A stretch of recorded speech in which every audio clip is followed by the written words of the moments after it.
প্রভু তুমি বিনে গতি নাই, তুমি আমার সর্বস্ব, তুমি বিনে গতি নাই। কীর্তনে আকর দিচ্ছে, এদিকে বাড়িতে গিয়ে প্রিয়জনদের চিন্তা করছি।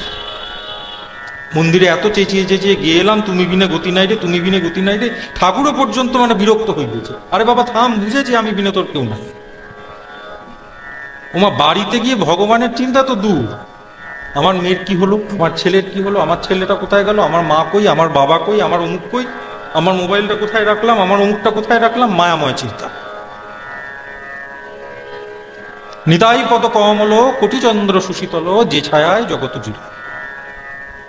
কি অপূর্ব গান, শুনলেই একদম সেই অশ্রুসিক্ত নয়নে ভক্ত গদগদ চিত্তে কাঁদতে আরম্ভ করে। বাড়িতে গেলেই নিতাই পদ কমলর বিস্মৃতি। কোথায় গেল সেই কোটিচন্দ্রের সুশীলতা, কোথায় গেল নিতাই পদকমল, সমস্ত কিছু তখন ঝাপসা।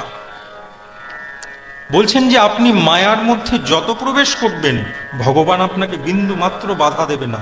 কিন্তু একটা বিষয় কি জানেন তো, ওই মায়া এমন বস্তু, আপনি যত তাকে জড়াতে দেবেন আপনি তত সেখান থেকে বেরিয়ে আসতে আপনার কষ্ট হবে। বড় বড় অজগর সাপ দেখেছেন?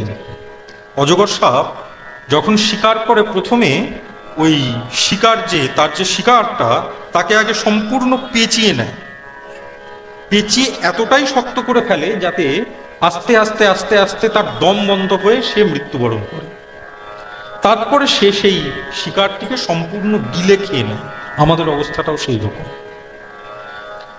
মায়া অল্প অল্প অল্প অল্প অল্প অল্প ওই এক প্যাচ করে পেঁচাতে পেঁচাতে যখন গলা অবধি চলে আসবে, তখন আমাদের টনক হবে, আরে সর্বনাশ, এবার তো আর শ্বাস নিতে পারছি না, এবার কোথায় যাবো, ও মাগো ও বাবাগো বাঁচাও। ততক্ষণে আর কিচ্ছু করার নেই, মায়া সম্পূর্ণ আমাকে গ্রাস করে নিয়েছে।